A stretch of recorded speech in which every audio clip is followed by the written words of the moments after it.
El caso Sony vs Universal Studios, en 1984, conocido como el caso Betamax, surgió cuando Universal demandó a Sony alegando que su videocasetera Betamax facilitaba la infracción de derechos de autor, permitiendo a los usuarios grabar programas de televisión. Universal argumentó que esto constituía una copia no autorizada que perjudicaba sus ingresos. Sony defendió que la tecnología tenía usos legales, como el timeshifting, ver programas en otro momento, lo cual era un uso justo.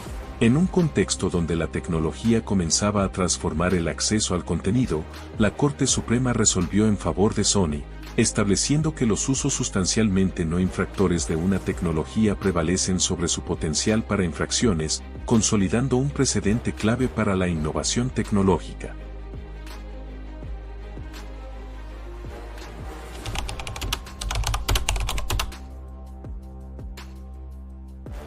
El principio del uso justo permite el uso limitado de obras protegidas por derechos de autor sin autorización del titular, siempre que sea para fines como crítica, investigación o uso personal, y no afecte significativamente el valor comercial de la obra original. En Sony vs Universal, la Corte Suprema afirmó que grabar programas para verlos más tarde era un uso justo, ya que no causaba daño económico sustancial a los titulares de derechos. Este caso estableció un precedente crucial al proteger tecnologías innovadoras que tienen usos legales predominantes, fomentando la creatividad y el desarrollo tecnológico sin violar los derechos de propiedad intelectual.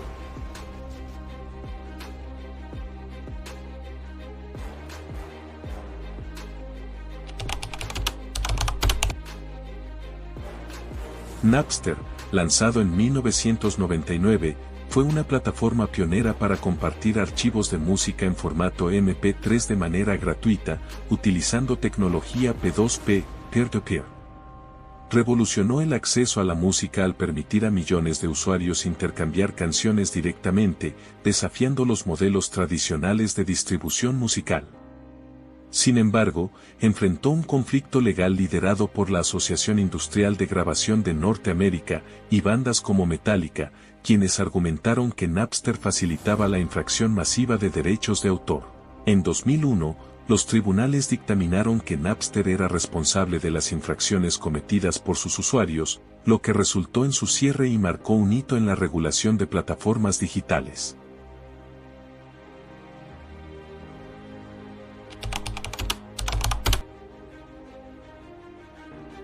El caso Napster marcó el inicio de una era de piratería digital al demostrar cómo la tecnología P2P podía eludir los canales tradicionales de distribución musical, facilitando el acceso masivo y gratuito a contenido protegido. Aunque Napster fue cerrado, su modelo inspiró otras plataformas similares, desafiando a la industria musical a adaptarse a un entorno digital en el que los consumidores demandaban acceso rápido y asequible. Esto llevó a una crisis económica para discográficas y artistas, pero también incentivó innovaciones como iTunes y servicios de streaming como Spotify, que redefinieron la monetización de la música y ofrecieron alternativas legales atractivas.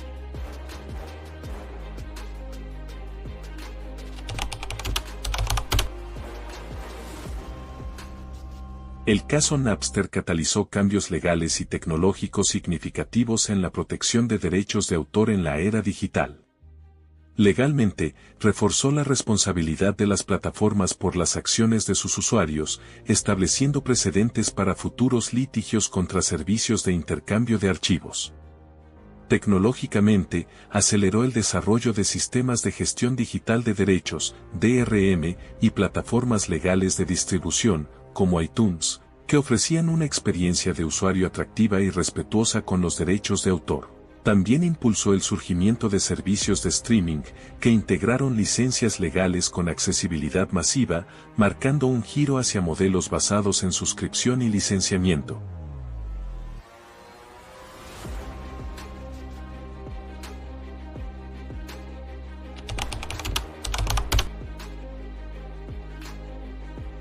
La idea de patentar el genoma humano surge del interés por proteger invenciones biotecnológicas derivadas de secuencias genéticas, como terapias y diagnósticos, incentivando la inversión en investigación. A favor, se argumenta que las patentes fomentan la innovación y garantizan recursos para desarrollar aplicaciones médicas. En contra, se critica que permite la apropiación privada de elementos naturales, restringe el acceso a tratamientos y encarece investigaciones futuras al fragmentar los derechos sobre genes. Este debate alcanzó un punto clave en el caso Association for Molecular Pathology versus Myriad Genetics en 2013, donde la Corte Suprema de Estados Unidos dictaminó que los genes naturales no pueden patentarse, pero los sintetizados sí.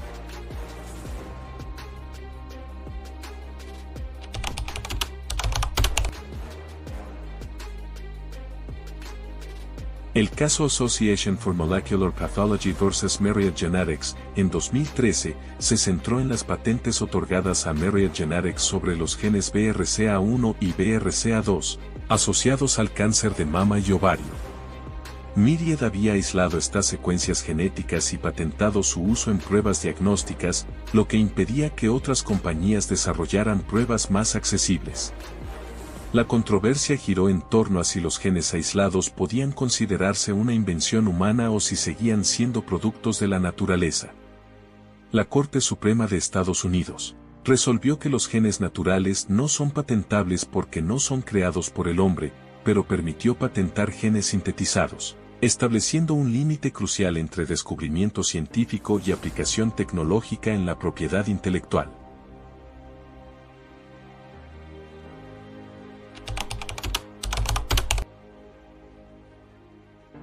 Patentar la vida, especialmente en el contexto de genes y organismos, plantea profundas implicaciones éticas y legales. Desde una perspectiva ética, la apropiación de elementos naturales, como genes, plantea preguntas sobre el derecho de las empresas a monopolizar la biodiversidad y los recursos biológicos esenciales para la salud humana. Legalmente, genera una tensión entre los derechos de propiedad intelectual y el acceso público a avances científicos y médicos, pues las patentes pueden limitar la investigación, encarecer tratamientos y profundizar desigualdades en el acceso a la salud. Además, surge la preocupación de que la bioprospección y las patentes puedan explotar a comunidades indígenas o naciones con rica biodiversidad, sin reconocer adecuadamente sus conocimientos ancestrales o compartir los beneficios de esos descubrimientos.